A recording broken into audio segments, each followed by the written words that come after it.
You can learn how to build features around acting quickly, but it's hard to find which cases are actually important versus just noise. So this camp was to help me figure out how to build those models to understand how to do that. I'm not a math major, computer science major, or a PhD of any kind, so this was really great because it taught me enough to know what I'm doing and not too much that I was just lost in the details. We learned from start to finish what the whole process is like, and then you dive down in each one of the categories, but from the first day you understand oh, I know how to Google this topic now, versus before it was just where do I even begin?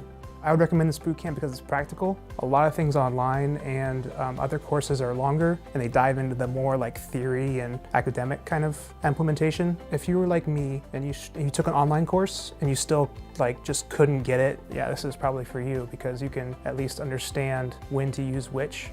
Although you might know the specifics of how they work, you'd be confident knowing you picked the right one for the problem.